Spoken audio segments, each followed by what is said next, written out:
ಅಡಿಕೆ ವ್ಯಾಪಾರ ಮತ್ತು ಕಾಳುಮೆಣಸು ವ್ಯಾಪಾರವನ್ನ ಯಾವ ರೀತಿ ಕನೆಕ್ಟ್ ಮಾಡಲಿಕ್ಕೆ ಆಗುತ್ತೆ ಅನ್ನೋ ಒಂದು ವಿಷಯ, ಅದ್ರ ಬಗ್ಗೆ ಚರ್ಚೆ ಮಾಡಬೇಕು ಅಂತ ಹೇಳಿ ಒಂದು ಸಮಾಲೋಚನಾ ಸಭೆ ಅಥವಾ ಕಾರ್ಯಾಗಾರವನ್ನು ಕರಿತೇವೆ. ಕಾರ್ಯಾಗಾರವನ್ನ ಆಯೋಜನೆ ಮಾಡಿಕೊಂಡಿರ್ತಕ್ಕಂಥದ್ದು ಮುಖ್ಯವಾಗಿ ಕಾರ್ಯಾಗಾರಕ್ಕೆ ನಮ್ಮ ಚೈತನ್ಯ ಸಂಸ್ಥೆಯ ನಿರ್ದೇಶಕರು ಹಾಗೂ ನಿವೃತ್ತ ವಿಸ್ತರಣಾ ನಿರ್ದೇಶಕರು ಅಗ್ರಿಕಲ್ಚರ್ ಯೂನಿವರ್ಸಿಟಿ ಶಿವಮೊಗ್ಗ ಆದಂತ ಡಾಕ್ಟರ್ ಟಿ.ಎಚ್. ಗೌಡ ಸರ್ ಅವರೇ.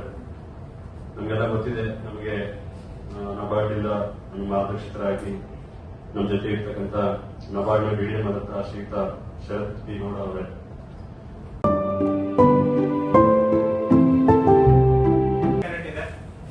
ಮತ್ತೆ 20% ಆಫ್ ದ ಏರಿಯಾ ಮೇಜ್ ಇದೆ.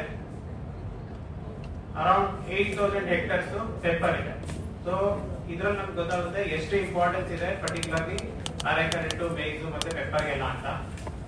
ಆದ್ರಿಂದ ಇದನ್ನ ಆದಷ್ಟು ಇದ್ರ ಬಗ್ಗೆ ನಾವು ಹೆಂಗೆ ಒಳ್ಳೆ ರೀತಿ ಇದನ್ನ ಅಗ್ರಿಕಲ್ಚರ್ ಪ್ರಾಕ್ಟೀಸಸ್ ನ ಅಡಾಪ್ಟ್ ಮಾಡ್ಕೋಬೇಕು, ಮತ್ತೆ ಟ್ರೇಡ್ ಮಾಡಬಹುದು, ಮತ್ತೆ ಅದನ್ನ ಪ್ರೊಸೆಸಿಂಗ್, ಗ್ರೇಡಿಂಗ್ ಯಾವ ರೀತಿ ಮಾಡಬೇಕು ಅಂತ ತಿಳ್ಕೊಂಡ್ರೆ ಇದರಿಂದ ಒಳ್ಳೆ ಆದಾಯವನ್ನು ಪಡ್ಕೋಬಹುದು.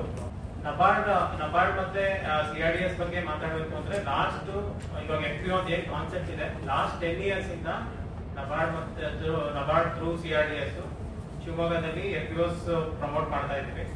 So over A period of 10 years ನಾವು ಅರ್ಥ ಮಾಡ್ಕೊಳ್ತಾ ಇದೀವಿ ಎಫ್ಪಿಒ ಆಕ್ಚುಲಿ ಯಾವ್ದು ವರ್ಕ್ ಆಗುತ್ತೆ, ಯಾವ್ದು ಕೆಲವೊಂದು ನೆಗೆಟಿವ್ ಪಾಯಿಂಟ್ಸ್ ಏನಿದೆ, ಯಾವ್ದಕ್ಕೆ ಎಫ್ಪಿಒಸ್ ಫೇಲ್ ಆಗ್ತದೆ ದೃಷ್ಟಿಯಿಂದ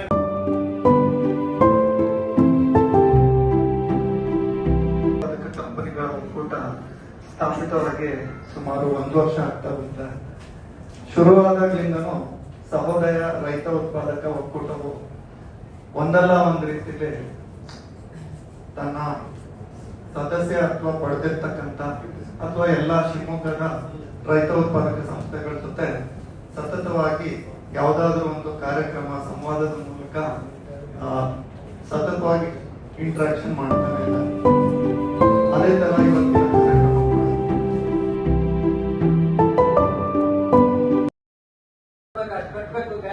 ಇವೆಲ್ಲ ಇರುತ್ತೆ. ಇವನ್ನೆಲ್ಲ ಚರ್ಚೆ ಮಾಡಿ ಒಟ್ಟಾರೆ ಏನಪ್ಪಾ ಅಂದ್ರೆ ರೈತರಿಗೆ ಅನುಕೂಲ ಆಗ್ಬೇಕು.